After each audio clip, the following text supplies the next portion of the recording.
Hi, everyone. We are here for the second installment of our 2020 EU Law and Sustainable Development webinar series. Together with me, the academic coordinator of the Giammone module in European Union Law and Sustainable Development, Professor Riccardo Pavoni from the University of Siena. And today, our guest speaker, Elena Cima, Dr. Elena Cima, lecturer at the Faculty of Law and at the Pôle de la Gouvernance, de l'Environnement et du Développement Territorial de l'Università of the University of Geneva. I will give the floor very briefly to Riccardo Pavoni to introduce the topic of today's webinar and say a bit more about the impressive resume of our speaker today. And we will then move to the presentation, which will, as usual, leave plenty of space for your questions, which you can send us by typing into the chat that you have on your right on the YouTube screen. Riccardo, the floor is yours. Dario, I have a problem with the audio. I can send you. Can you hear me well? You cannot hear me. No, I'm hearing your voice speaking, always speaking. I don't know what's happening. This is a bit strange. I can mute myself in case. Let's see. Try that. Okay. Now it works. Okay. I don't know. I have a problem with the audio recording. I don't know what's happening today. Does any of you have a YouTube page with a video running in the background? No, Sorry? I don't. Are you connected to YouTube on another page of your browser, for example? Because that might be an issue sometimes. I'm always hearing the voice coming back. Okay, this is a bit strange then. Let me see. It's the first time we've had this issue. I'll try muting myself again, and in the meantime, trying to solve it. Wait a second. I suppose that unfortunately these are very busy time for webinars all over the world. Let me try once again. Okay. Okay. I thought I had another browser running on, and that was creating problems. So first of all, I want to apologize to the audience for this inconvenience. And I just wanted to say a couple of words. First of all, to say that we are very grateful to Elena Cima for being with us today. We are very interested by her discussion. Elena is going to discuss, we chose as the title, the European Union and the Modernization of the Energy Charter Treaty. What could it mean for climate action? And Elena will explain in detail what her talk is about. I just want to say a couple of words of introduction about Elena. Elena is a lecturer in international energy and environmental law at the University of Geneva. She holds a PhD in international law from the Graduate Institute, always in Geneva. And she's, as her surname suggests, she's an Italian national, and she was first graduated at the University of Milan, which is actually a university which is particularly active in the field of sustainable development. So there's also a connection with our module somehow in that regards. Her research interests lie in the fields of public international law at large, but more specifically international trade law, international investment law, and their interaction with international environmental law. Elena is a very promising scholar. Actually, she already has a very promising record of publications. I realized that last year she just published a piece on the American Journal of International Law. So that's really a great start for a very promising career. Elena, the floor is yours, and you will decide how to structure our discussion. All right. Thank you so much. Thank you, Dario. Thank you, Riccardo, for having me. I'm really excited. I think it's a great pleasure to discuss with you these very interesting topics today. and in general to participate in this series of seminars, of talks. As you mentioned, the topic of today's discussion is the modernization of the Energy Charter Treaty. And in particular, I would like to approach it from a climate angle. So build upon the proposal and the position of the European Union and try to look at how the modernization of the treaty can be seen and can be used as an opportunity to transform the treaty into a more climate-friendly instrument. So into an instrument that would better enable and facilitate the transition to a low-carbon economy. Now, before getting into the more substantive aspects of the discussion, I would like to, first of all, contextualize a little bit the modernization itself. The modernization is taking place at a particular moment in time, a particular moment for the treaty itself. The whole treaty system finds itself at a crossroads somehow. On the one hand, we know that the cases are on the rise. The Energy Charter Treaty has become possibly the most popular instrument for investor-state dispute settlement. But at the same time, it's also facing something close to a legitimacy crisis. And we can think at least of two aspects of this crisis. First of all, the whole discussion about the future of the ECT and the future of intra-EU BITs after the decision of the European Court of Justice in Acmea 2 years ago, and the request of the European Commission subsequently to all member states to terminate intra-EU BITs. This, of course, poses questions regarding what will be the impact for the Energy Charter Treaty. And then we have uncertainties and profound changes that are affecting the whole world of investment law. On the one hand, states are experimenting with entirely new models in their bilateral negotiations. And at the same time, the future of the ISDS, so of the investor-state dispute settlement, is something of an open question. And of course, these are all discussions that will have an impact on the future of the ECT itself. So this is already quite a complex scenario. So this is the background against which the modernization is taking place. And to this, we also need to add a further layer of complexity, which is precisely climate change. And this takes us a little closer to the actual angle, the actual focus of the discussion today.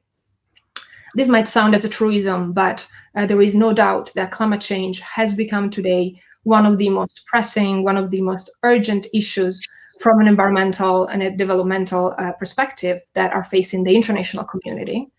And the energy sector is really key, is at the center of the discussion. Energy and the energy sector, on the one hand, contribute significantly to the problem of global warming and climate change, and at the same time provide some of the most important and strategic climate solutions. Some of the key strategies to mitigate climate change include precisely the transition to a low-carbon economy, phasing out reliance on fossil fuels, transitioning and scaling up renewables. So the energy sector is really key, and this is why the ECT is in a unique position in this context. Unlike other investment treaties, the Energy Charter Treaty doesn't cover all investments, doesn't cover all economic sectors, but is focused only on the energy sector. So it only covers and protects those investments that are associated with economic activity in the energy sector. So, of course, it does present a unique opportunity. If we consider the importance of climate change, if we consider the role that the energy sector plays in this context, and the fact that the ECT deals precisely with the energy sector, reforming it in a way that would allow the introduction of climate considerations, that would translate it and transform it into a more climate-friendly treaty, could have serious important impacts in this regard. And precisely, in this short presentation, I will try to look at different avenues, different ways in which this transformation could take place. And now, before getting to that, I just want to say a few more words on the modernization in general, just to make sure that we're all on the same page. The modernization that we're witnessing today, that we're going to be talking about today and that we're witnessing, over the past few months, is actually part of a much broader, somehow continuous process of update, of reform that has affected the whole treaty system since the beginning, since its adoption in the early 90s. It's generally called the Energy Charter process. For example, some provisions, some parts of the treaty have actually already been reformed. This is the case of some of its trade provisions. The Energy Charter Treaty I mentioned earlier is unique because it deals with energy, doesn't deal with all economic sectors, but is unique also because it's unlike other investment treaties. It's not just an investment treaty, but it also covers other aspects. It covers trade, it covers transit, so it regulates other aspects of the energy sector. And in particular, some of its trade provisions have already been amended. This was back in 2010, and they were amended to bring them in line with the provisions, with the practice of the WTO. WTO was established the year after the treaty was adopted. Now, the current modernization actually began a little later, and we can distinguish two different phases in this part of the modernization. A first phase, which was concluded successfully in 2015, and which has led to the adoption of the International Energy Charter, which was supposed to, and which was intended to update the original political declaration of 1991. And then a second phase, which is the one that we're going to be talking about today, which instead is intended precisely at amending, at reforming the actual text of the treaty. Now, potentially, this is a reform that could involve the whole treaty, the whole text of the treaty, but in practice, at the end of the day, it has been narrowed down largely to its investment provisions. Now, the whole idea behind this reform is to update, or at least assess whether there is any need to modernize, to update, or to clarify certain provisions. And it could be simply that the investment provisions of the treaty were those that it was felt that could benefit the most from this modernization. And there has, we have an actual list of items that are open for discussion, that are open for reform. They cover a wide range of different investment topics, from definitions, for instance, the definition of investment or economic activity in the energy sector, to the traditional standards of treatment, of protection, MFN, fair and equitable treatment, expropriation. They also include some aspects related to dispute settlement, such as frivolous claims, for instance.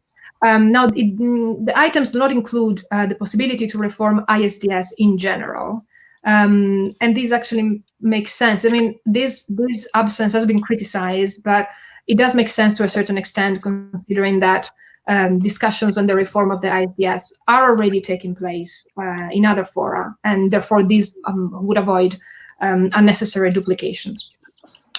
Now, the fact that we have a list of items open for reform doesn't mean that they will all be reformed. So this is just an indication. This is just some items where the contracting parties have agreed that it's worth it to discuss the possibility for reform. What actual items will be reformed, if any, will depend entirely on the political will of the parties. And this is not going to be an easy task. That's why I'm saying, if any. We can't rule out already now the chance that actually this process might not lead to any concrete reform.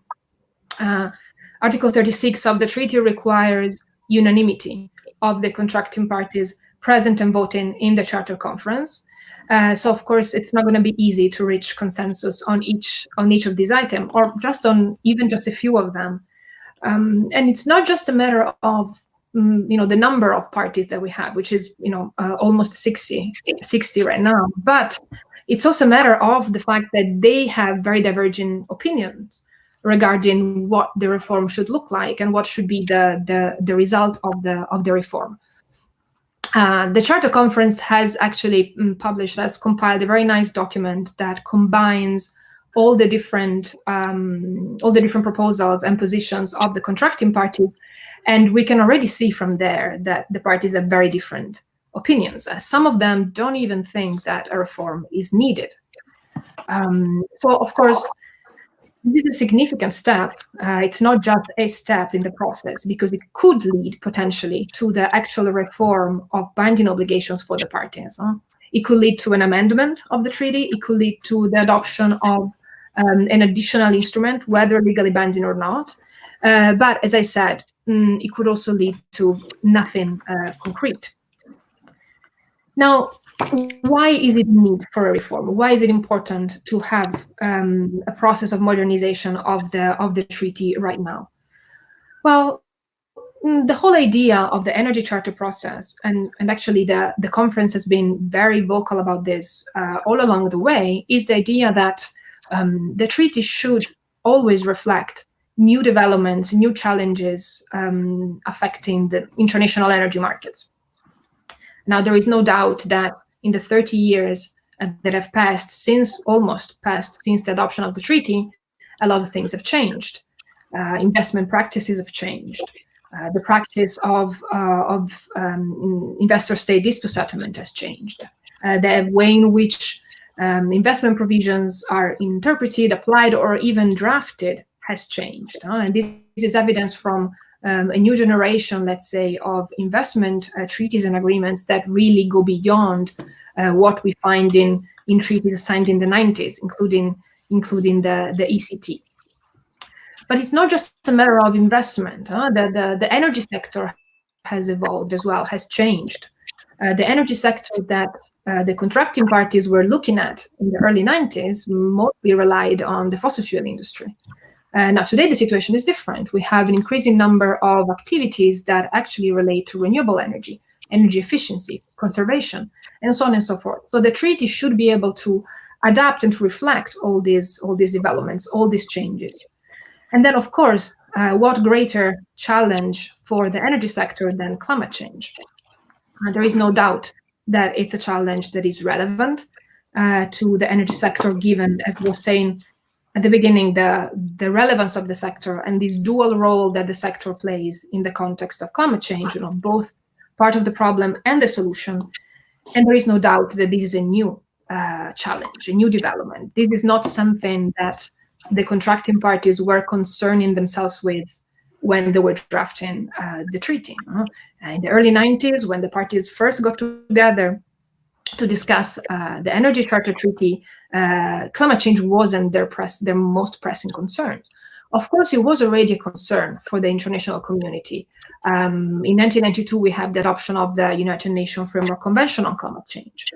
But it wasn't as pressing and as urgent as it is today. And as I was saying, it wasn't really pressing for them, for the contracting parties.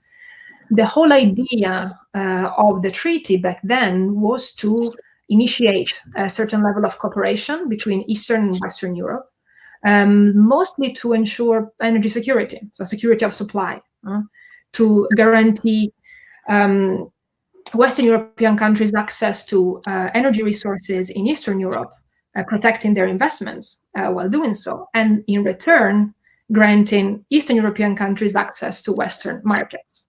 So this was the concern back then. It wasn't climate change. It wasn't to phase out reliance on fossil fuels and scale up renewables. But this has become the concern right now.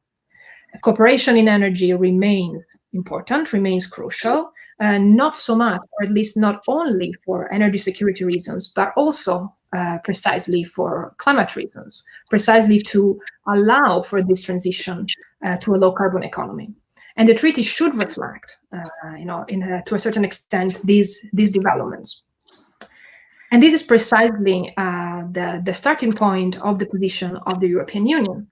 The European Union has been quite vocal, both the Commission and the Council, in terms of what they are expecting out of the modernization. The modernization is really seen here as as a unique opportunity to transform the treaty into a treaty that could better reflect climate change concerns, that could reflect the clean energy transition goals, and that could even contribute and facilitate the achievement of the objectives that were set out in the Paris Agreement. And this is a position that is not particularly surprising if we take into account the internal policy of the Union, the commercial policy in particular after Lisbon, that we can see clearly in the approach that the EU has taken in its bilateral and regional negotiations of trade agreements, of investment agreements, but also if we look at the internal energy, environmental, or climate change policy of the Union itself. So we can really find a continuity between what the EU has been doing and the approach that the EU has taken to the discussions on the modernization of the treaty. So if I can suggest you, Elena, to let's say tell us what would it mean from a legal point of view to design a climate-friendly reform of the ECT. What are the provisions of the treaty which should be modernized in a climate-friendly way? What are the issues there? If you can just pick up what you consider most important in that context.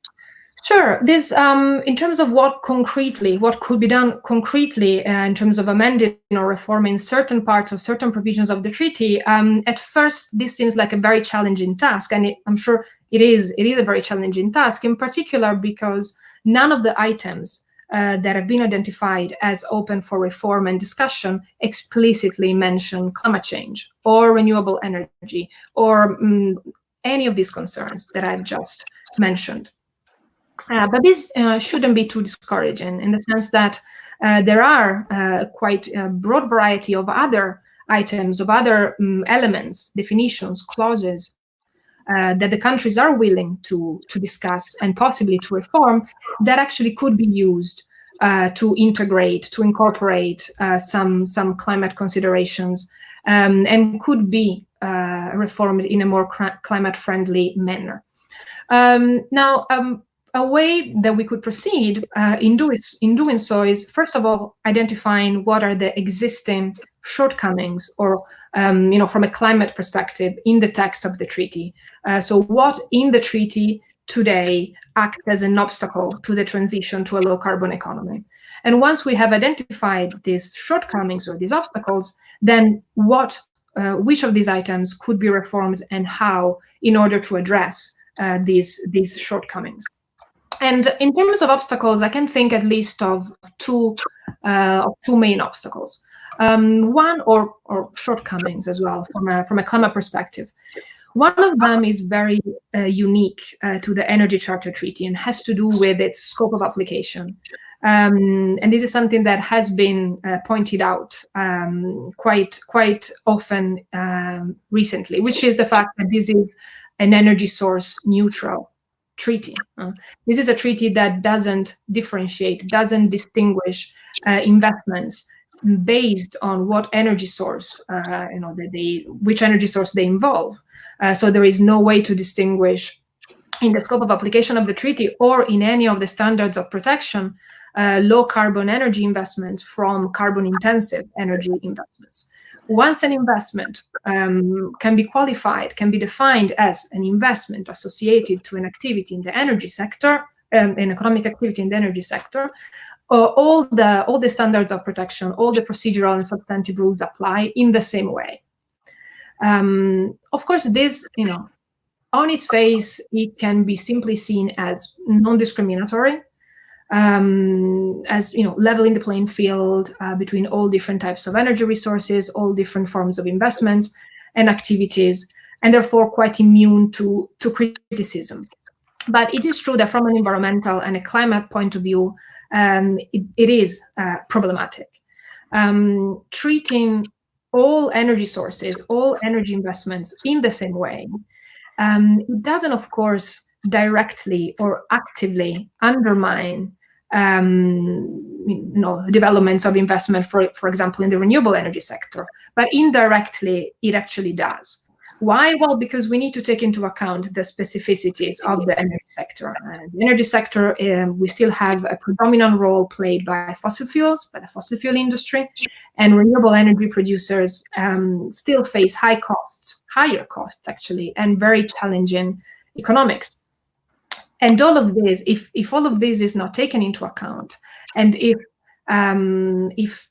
all energy sources, all energy investments are treated in the same way, ultimately this gives an advantage once again to the fossil fuel industry, and does indirectly undermine the development of renewable energy investments, or in general sector. So in this case, failing to discriminate, failing to differentiate would undermine the chances to facilitate the transition. So it would be considered a shortcoming or an obstacle from a climate and environmental point of view. Then another shortcoming, once again, from an environmental and climate perspective, is something that is actually very typical of investment law in general, which is the fact that investment law is, of course, in favor of the investor. It's nothing surprising about this. I mean, the investment law was introduced from the very beginning precisely, and was developed precisely to protect foreign investors, not to protect the state. The idea was to offer certain instruments and a neutral forum for disputes to foreign investors in order to protect them from possible abuses by the hand of the host state. So at the end of the day, we have a system which recognizes the rights of the investors, protects the investors, but it doesn't really acknowledge what is the freedom, what is the policy space, or the right to regulate of the state. And it is true that if the whole system started as a way to protect investors from abuses, it has become somehow a system and an instrument that investors are increasingly using and relying upon to challenge all kinds of regulatory choices or actions adopted by governments, by the host states. And the ECT is no exception. The whole treaty is designed to protect investors in the energy sector, and the actual right of the state to regulate is not even mentioned. And the need to strike a better balance between rights of the investors and rights of the states is something that has been discussed at length recently in academic and and more practice-oriented circles as well. And it is a discussion that is relevant from an environmental and a climate perspective as well.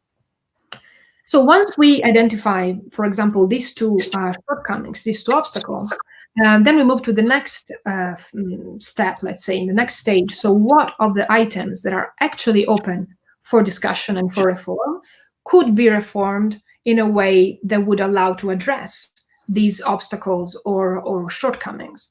And there's actually quite a few items that could be reformed in this direction. Now, I'm not gonna go through all of them, but we'll just pick a couple just to give you a taste, to give an idea of how this could be concretely done. And in particular, it's not really my intention to reinvent the wheel, so to come up with something absolutely new. In particular, considering that the difficulties that the whole process of amendment and modernization entails. So I prefer to maybe be a little humble in the kind of suggestions that I make, but try to ground them on something concrete. So what I can try to do is try to look at the developments that we can see today, either in the case law or in the context of treaty negotiations, and try to build up on these developments that are already there, and see whether we could further crystallize them and codify them, and we could learn lessons from them to reform in a climate-friendly manner some of the items, some of the provisions of the treaty.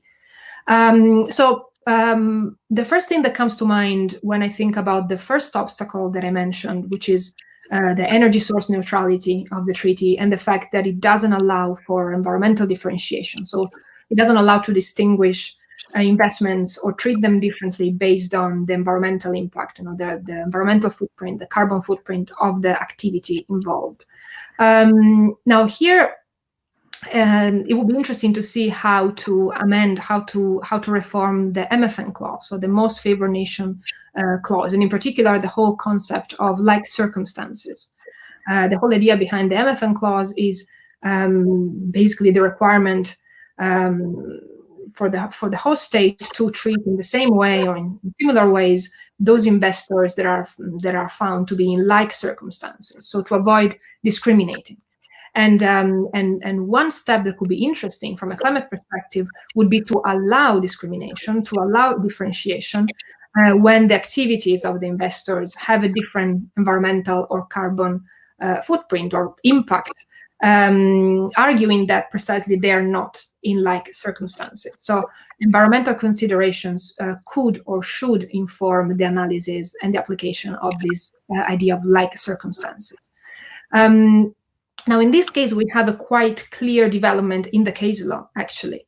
At the beginning, or at least for quite a long time, investment tribunals have been reluctant to consider, in general, environmental arguments or to introduce environmental considerations in their decisions.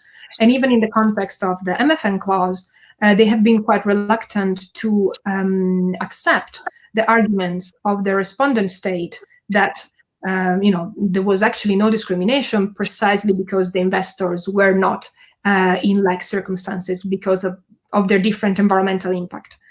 And in particular, arbitral tribunals were not really responsive to these arguments, mostly because they relied on the notion and the interpretation of likeness as it had been developed in international trade law. In international trade law, likeness, which again is an element to find possible discrimination between products, between goods, the environmental footprint of the product, in particular of the process or production method of the product, is not taken into account in the definition of likeness. And arbitral tribunals have relied on this definition. There are a few cases, SD Myers versus Canada, for instance, where the tribunal directly refers to decisions of the panel and appellate body in the WTO precisely on the way in which they have applied this notion of likeness. So they have used this same definition, and so there was no space for environmental differentiation. Now, over time, there has been an evolution in the case law. So over time, we have actually examples of tribunals that have introduced environmental considerations in defining like circumstances. There has been the realization that it wasn't actually possible to simply translate and transpose a certain notion from trade law to investment law. These are two very different disciplines.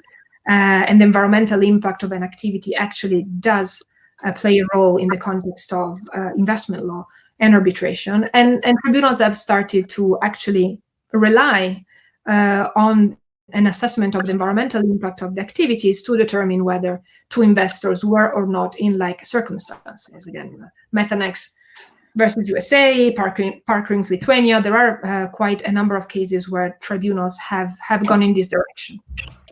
So there is this evolution of the case law. The next step would be precisely to translate it, to crystallize it and codify it directly in the MFN clause in the text of the treaty. Now, the MFN clause in the ECT is very bare and very vague compared to many other examples, both in bilateral investment treaties, in BITs, and in investment chapters of FTAs.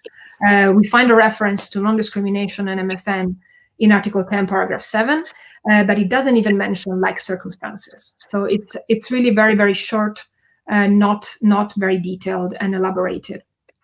And some of the contracting parties in the context of the modernization have suggested to improve the MFN clause for at least by adding a reference to the requirement for the investors to be in like circumstances to be able to benefit from the clause.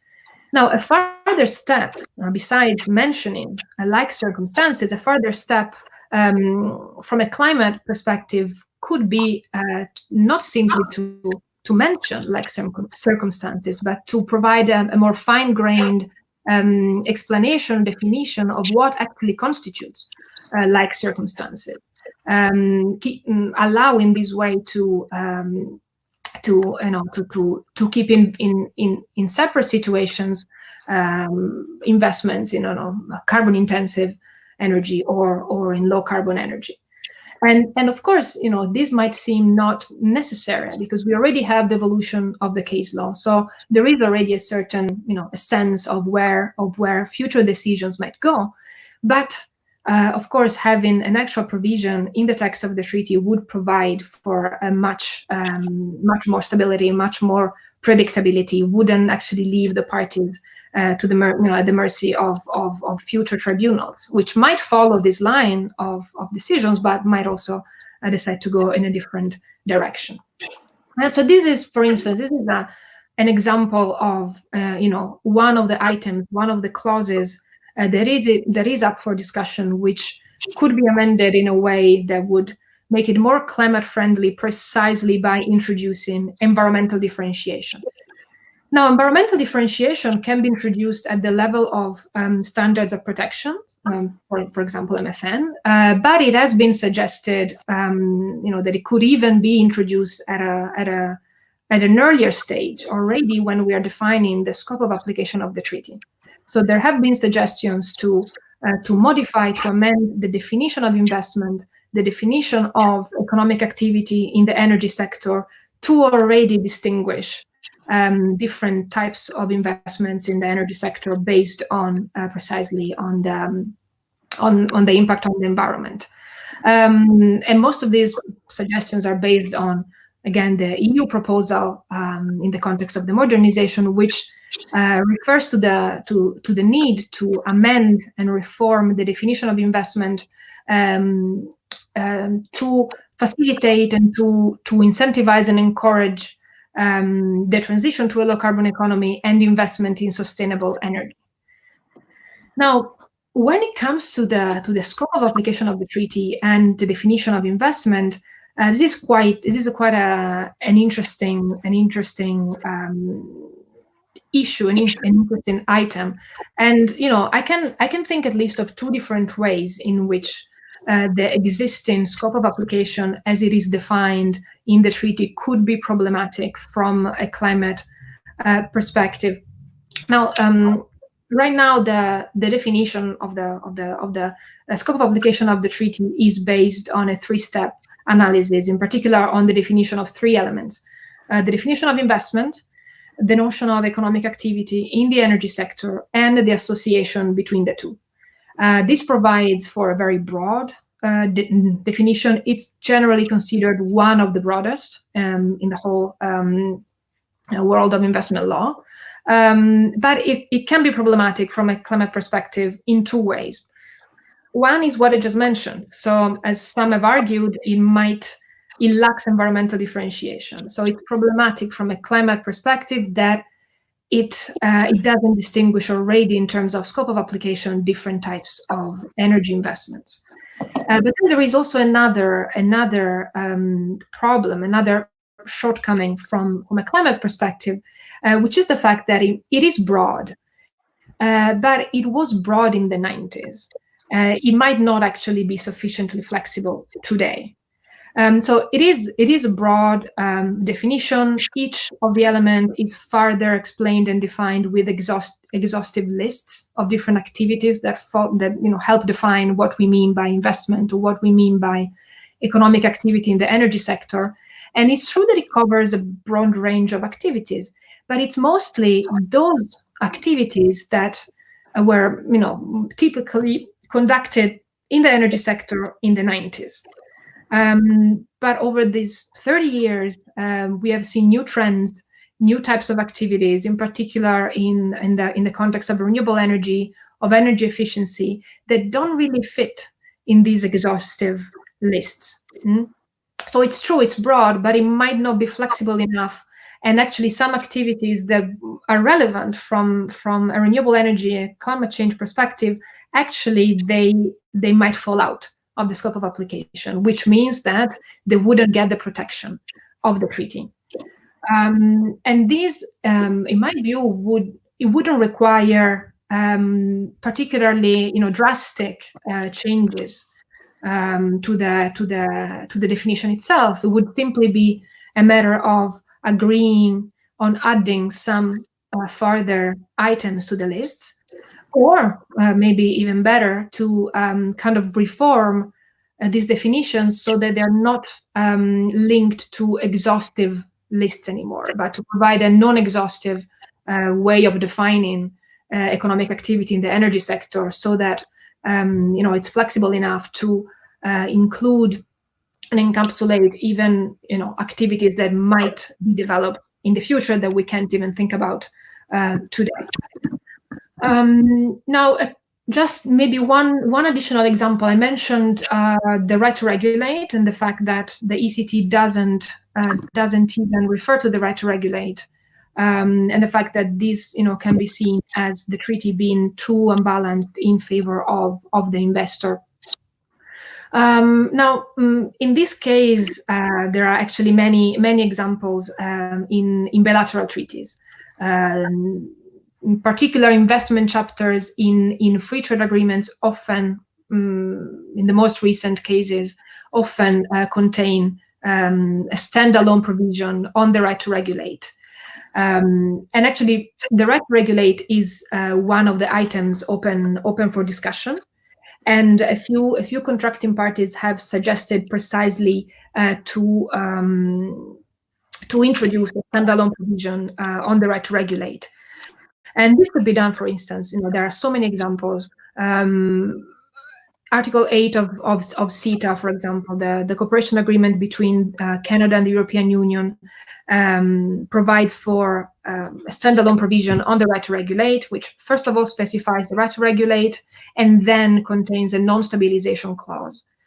So it contains the further specification and clarification that any changes, any amendments in the laws, even when they interfere with the expectations of the investors, do not amount to a breach of a provision of that part of the treaty.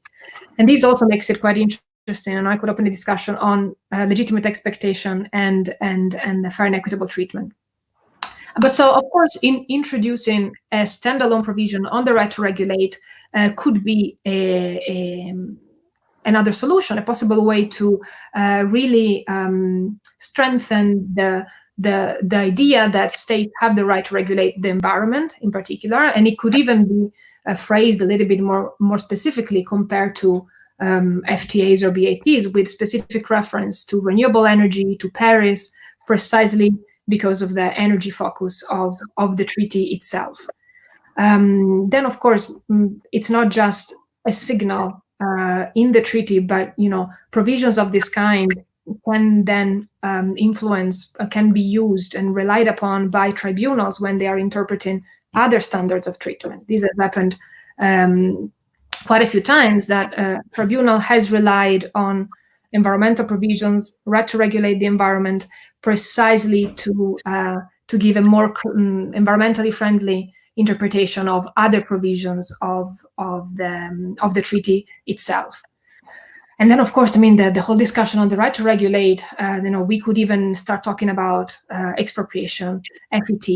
Most of the times when investors are challenging the right to regulate of a state, when they're challenging any new law, amended law, or even programs or laws that have been abolished, they usually rely on Article 10, fair and equitable treatment, arguing that there has been an interference with the legitimate expectations, or on Article 13, arguing that this change in the law has basically resulted in an indirect expropriation of their investment. So it would be interesting, and I'm happy to discuss this, to rather than simply introducing a standalone provision, to actually work on better defining, for example, what we mean by indirect expropriation, or better translating FET into more specific rules to better define when legitimate expectations are broken, to help once again strengthen the right of the state to regulate the environment. So these are just a few examples, but you see, but these are different items which the parties will discuss, and I just wanted to show how they could be modified in order to address those two shortcomings from a climate perspective that I mentioned at the very beginning. There are many other examples, but at least you get a little bit of a sense of an idea of what could be done, and they were all based again on developments that we have already seen, bilateral negotiations or in the case law. Super. Thank you, Elena. Maybe just one little point before we open it up for discussions. I have some questions, and I imagine Ricardo has as well. Some questions started coming in through the chat as well. But just to bring it back together before this, before the questions, what is at stake? So in your incredibly interesting presentation, what are we talking about in terms of the potential contribution of the ECT to a low carbon transition, to the objectives of the Paris Agreement? All of this has potential, and the EU certainly plays a big role. What are we trying to work for?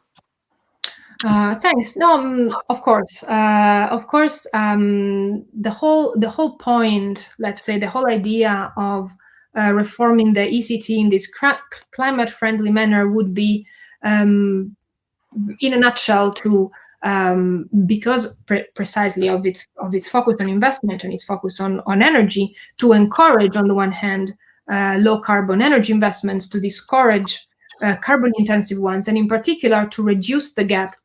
On the one hand, the gap between levels of investment in fossil fuel industry and in renewable energy efficiency and conservation, and reduce the gap between existing current levels of investments in renewable energy or energy efficiency, and those levels that actually we should achieve, we should reach if we are to meet the targets that have been set out in Paris. Now, of course, the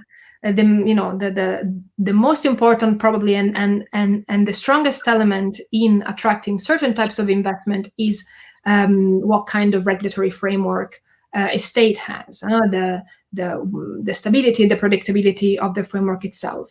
But it is true, and I believe that codifying some of these rules in the text of the treaty, on the one hand, it would still be a signal to the investors that states are really committed to the cause. And it would also probably give an incentive to states themselves to improve their standards, increase their standards, adopt more climate-friendly laws, because they know that they are better shielded at the international level through the Energy Charter Treaty. So this could, it could go in both directions. And ideally, the idea would be precisely to create a more predictable, stable system, which on the one hand attracts this kind of investments, and on the other precisely protects a little bit more the states and lets them feel more safe when they are trying to implement climate-oriented laws or regulations. Super. Thank you so much, Elena. I will open it up for questions officially, and I don't know if Ricardo has something that he wants to mention first. Otherwise, I can first start with a question from the audience already before we jump on with maybe our own questions. This comes from Nikolaos. He's asking, he thanks you for the presentation, and he asks whether you think that the crux of the problem here is the lack of environmental or climate-friendly provision in the text of the ECT, or the way in which tribunals interpret existing provisions. So in a way, very similar to WTO debates and general international trade law debates. Actually, if I may add on this point, just one tiny thing, because I was thinking about asking something very similar to Elena, because good. This question arises from my, let's say, I'm not that familiar with the case law arising from the ECT. But when I look at the text of the Energy Charter Treaty, what strikes to me is that there are environmental provisions in the text. And for instance, Article 19 on the environmental aspects is a very ambitious provision. I don't know if you can find anything similar in any other investment treaty. Or again, Article 18 on sovereignty over energy resources. When you read that provision, I mean, I say, wow, why shouldn't there be already a right to regulate when you read this sovereignty over energy resources? So, you know, this is probably arising from the fact that I don't know very well the case law here. No, of course, this is. I mean, both points are very much related. They're linked to the same issue, and they're very good points. Of course, on the one hand, it can be an issue in terms of what the tribunals are doing, in the sense that, for instance, the existence of an article like Article 17 that you mentioned could be used as an article to rely on when interpreting, again, other provisions of the agreement. So I get the question and the point that maybe the provisions are fine. It's just a matter of tribunals, better interpreting them. Here, this is also linked to another point which I didn't really talk about because it's not an item that is up for discussion, which is Article 26, which on dispute settlement on the applicable law. Because of course the whole idea of applicable law, and Dario mentioned WTO, that the same discussion was there in terms of what kind of norms can investment tribunals apply. They can only apply the text of the treaty, or can they also rely and apply external? Of course, I mean, the article mentions, principles, general rules of international law, but can they, for instance, apply the Paris Agreement or the UNFCCC or any other environmental agreement for this purpose? And at this point, this is not what is happening. From the way that Article 26 is drafted, this is not what is going on. And of course, and a very interesting actually step forward would be to work on the applicable law and to work on Article 26.6 of the ECT, to allow tribunals to really rely on environmental norms, principles, and provisions when they are applying and interpreting investment provisions. The more from the way I see it, and from the way I've seen the case law evolving in general in investment arbitration, the more environmental provisions we have in the text of the agreement, the stronger is the signal to the tribunal itself to look at this kind of consideration. And I'm thinking, for instance, of Al-Tamimi, the dispute under the US-Oman FTA, the investment chapter. The US-Oman FTA has a whole chapter on the environment, which of course it's out of the jurisdiction of the tribunal. But it also has an environmental provision on the right to regulate in its investment chapter. And the tribunal here, it's very interesting. It relied on this environmental provision, and it actually referred to the whole environmental chapter to argue that the parties wanted to take the environment into account when they designed this treaty. And when the tribunal interpreted the minimum standard of treatment, it did take the environment into account. So of course there is a lot for tribunals to be done, but the more environmentally friendly a treaty becomes, the greater is actually the opportunity to use the environment even in the interpretation. And of course it gives some kind of stability and predictability. It doesn't, because tribunals today, they're doing one thing, but they might be doing something different tomorrow. I don't know if I answered perfectly. Nicolau. But thank you for the question. Yeah, and maybe if I can add something here, I think that also can be sort of related to when we bring it back to the role of the EU in this case. As we know, the approach of the EU to the reform of the ECT admittedly follows the more general sort of trade for all strategy of the European Commission, sort of trying to expand the use of environmental provisions in trade and investment agreements. which in itself has become sort of the subject of some critical voices in terms of the actual usefulness of including, you know, big environmental chapters if then they're not used. So in a way, it can be related to this debate, because as Professor Pavoni was saying, Article 19 itself is a very interesting article, but is, for example, explicitly excluded from dispute settlement in the context of the ECT dispute settlement provisions, and in itself will be subjected to the extent to which tribunals integrate such environmental considerations. I don't know if you wanted to add something on this. But... Of course, this is the, you know, it's one of the biggest questions and the biggest problems with greening any kind of instrument, whether it's trade law, whether it's investment law, and it is true that you know, all these very beautiful environmental chapters, sustainable development chapter in FTAs. You know, what's the point? We could even ask, because they, you know, as you were saying, more often than not, they are excluded from the dispute settlement mechanism, the general dispute settlement mechanism of the treaty. They have their own dispute settlement mechanism that is introduced, which is very soft, as it is in general with environmental law. That is why, you know, introducing this kind of elements in actual investment provisions within the standards of protection would, I think, I mean, it would be a completely different story. It would be a completely different story rather than simply adding an environmental chapter. You know, I mentioned earlier, for example, that whenever a country, whenever a host state is changing or introducing new laws, one of the ways in which investors have gone to challenge this law or regulation has been to argue that it has resulted in indirect expropriation.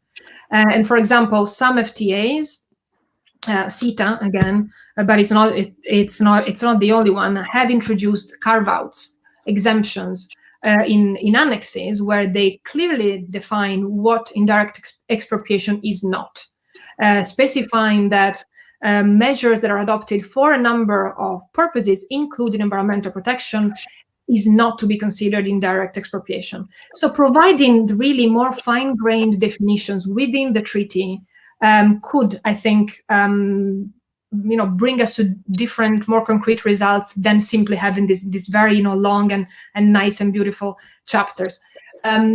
Or you could also, you know, something that has been happening. Now we move away from the EU, but in the US, after 2010, for example, there has been a complete change in the policy and in the approach to trade negotiations, and all the FTAs that have been adopted afterwards, the environment chapter is covered by the same dispute settlement system as the rest of the agreement, and it should be able to trigger the same kind of enforcement mechanisms.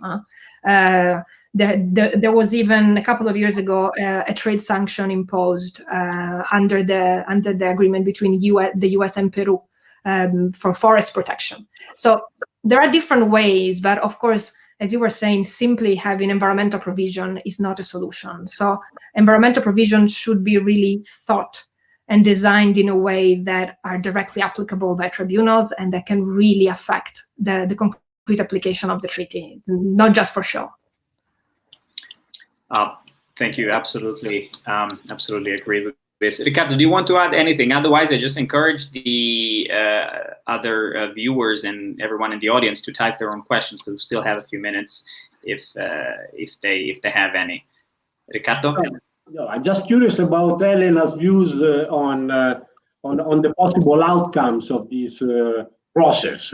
What is your prediction here? No, can I add something to this then, maybe, because I wanted to maybe jump in with, which is, if we move away from the strictly legal perspective, I think, you know, it would be interesting to take a look at the politics of the ECT and the different sort of role that the European Union has played in the history of the ECT and, you know, negotiations, reform, as compared, for example, to the WTO. And it would be interesting to hear, you know, whether you think that a direct sort of very active role of the EU, given the role that the EU has had in the history of the treaty, could lead to, you know, to increase the likelihood of success in this respect. No, both. Again, very, very good questions. I'll try to merge them a little bit. In general, in terms of the outcome, well, this is, it's I don't really know what I can base my prediction, let's say, or my feeling at least on is what I've read in terms of the policy papers that the different different parties have submitted to the Charter Conference, and there are very diverging views in general, because, as I was saying, some parties don't even want a reform. They don't. I mean, they are, they agree to the process, but they constantly, regarding each and every single item, point out that no reform is needed, and because we need unanimous decision. It's not going to be easy, and in particular when it comes to the environment, this is a situation, and this maybe can go a little bit also in what Dario was asking. There are some players in all these negotiations that are greener in general, and therefore that push towards greener provisions as well. And if you look again at these proposals, it's mostly the EU. It's the EU and a few member states, but all non-EU members barely mention climate change, if at all. So of course but it's the same though, that this reflects also the landscape of free trade agreements, for example, and investment chapters in free trade agreements that we see. Those that better integrate environmental considerations are those signed by certain countries, which are usually the same. It's usually the US, the EU, Canada, and so on and so forth. So, of course, the fact that not all countries have the same sensitivity, I think, to the issue will necessarily, create problems in terms of agreeing on amendment. That is why, for instance, my approach is to try to think of amendments that are not particularly transformative of the whole treaty, but that maybe they change something small, but that are grounded on developments that have already been there, so that they can be more realistic, maybe less impactful, but a little bit more realistic. And actually, the transposition, I think, from experiences and practices in bilateral treaties, in international fora, it's something that we have already seen. I mean, think about, from an environmental perspective, if you think about the government procurement agreement, the WTO, no, we had two, one in 1994 and then a revised version in 2012. And what is interesting is that in the meantime, many FTAs started introducing in their government procurement chapter in a specific, let's say, an exemption in the context of technical specification. So there is a provision of technical specification, but not for environmental purposes. These we find in bilateral treaties, and we find in the revised GPA. So this is a good example of bilateral practices used as a laboratory and then being transposed in multilateral fora. So that's why those kind of, for example, the right to regulate, this could be achievable, having a standalone provision on the right to regulate, because it has been done so much in bilateral treaties that nobody would be really surprised to have a provision like that in the context of the ECT. The other amendments, working and adding little, environmental points to actual standards of protection, that I can see that it would be definitely more difficult. Yeah. Plus, in terms of sort of small kind of little points here and there, I would maybe add that there are instances where we would probably reap the benefits, not just in terms necessarily of climate objectives, but in sort of wider sustainable development perspective, if we intervened around the margins in some points that are probably important from that perspective as well. I'm thinking about transparency, for example, countries of origin of the investors and so on, that maybe don't have an immediate kind of direct impact on the climate side, but certainly have wide sustainable development implications.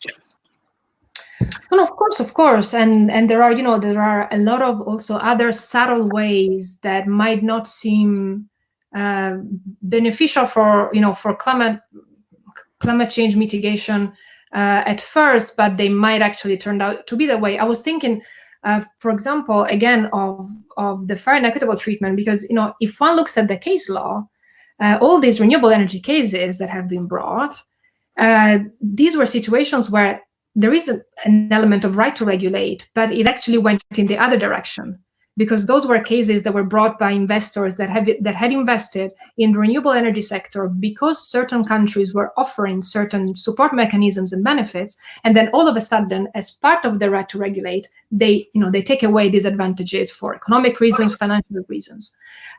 So this could be a way to see the right to regulate actually as going, as being counterproductive for environmental purposes. So, for example, adding transparency as well here as well, translating the fair and equitable treatment into more detailed rules. For example,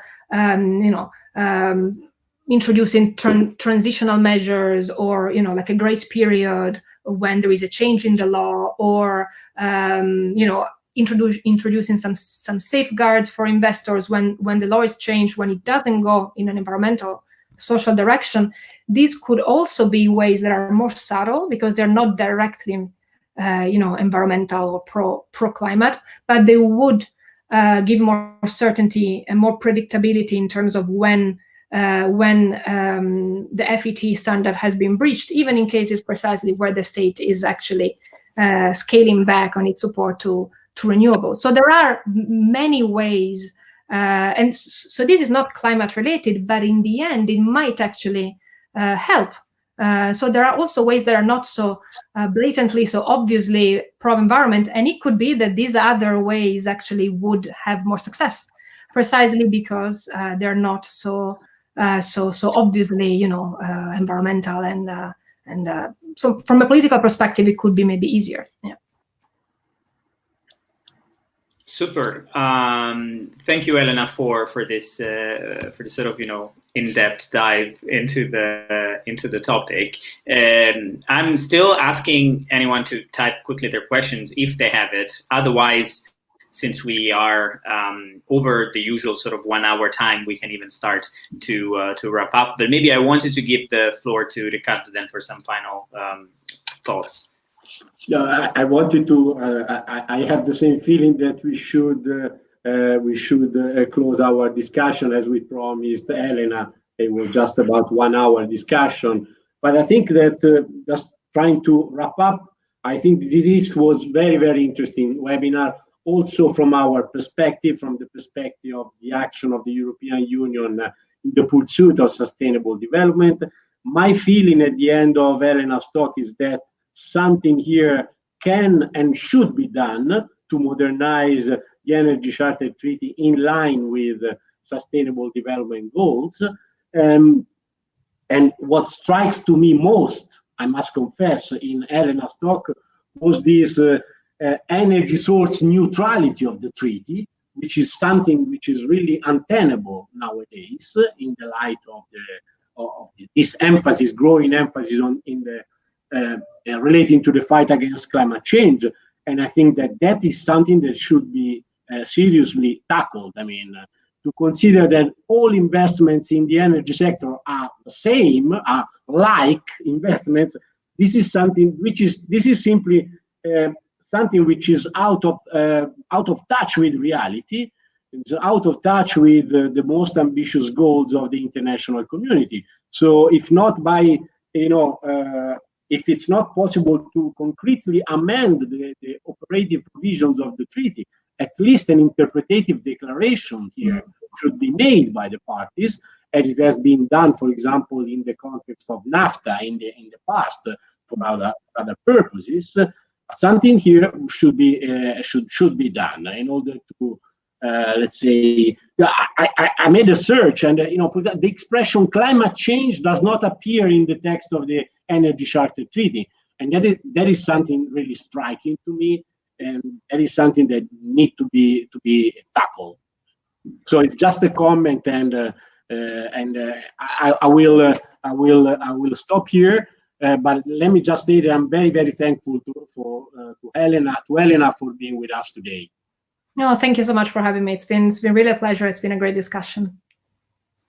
Thanks for the concluding thoughts, Riccardo. I just wanted to flag that there was another comment in the end from Matteo, and he was sort of building upon the previous discussion, which is, for example, using provisions about investors' due diligence as another potential way of strengthening environmental protection through the ECT, on top of the right to regulate and the other discussions that we had.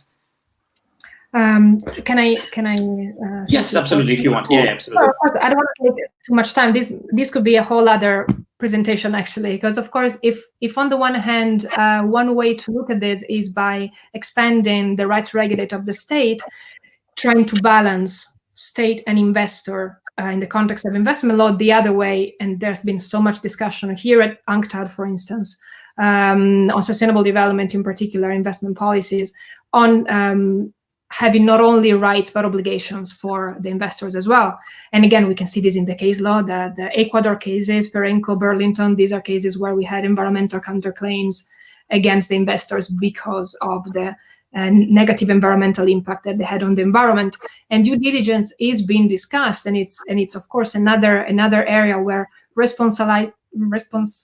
give responsibilities to the investors in terms of due diligence, in terms of the whole CSR, corporate social responsibility, both in terms of social and environmental components, is definitely another avenue to be taken. Absolutely, but I think they're complementary, really. They're not just one or the other, but it's of course a very promising avenue as well. Yeah. Super. Thanks so much, Elena, for taking the time for the last comment/question as well. I would like to also thank you so much. We are colleagues as international lawyers, but also great friends. So it's a particular pleasure to have you here today. And we would simply say that to all the audience that news about our European Union Law and Sustainable Development module will come soon. As you might know, the period of implementation of this Jamone module runs until essentially June, July 2020. But we are eager to still let you know about further progress, further events, and opportunities to engage with us over the coming weeks and months. I'm not sure if you Riccardo, want to say anything on this as well. No, I think this is enough, and you will hear from us on our usual social channels. So keep in touch. Super. And thanks to Elena again. We hope that we will have further opportunities for collaboration in the future. It will be a pleasure. I'm looking forward to it. Thanks so much again, and thanks to the audience as well. Very active today. Some comments coming in as well. So maybe I do encourage you to reach out to Elena. I'm sure you can find sort of her links on our pages as well for any question and follow-ups. Thanks again. Have a nice afternoon or rest of the day, everybody. You too. Bye-bye. Bye.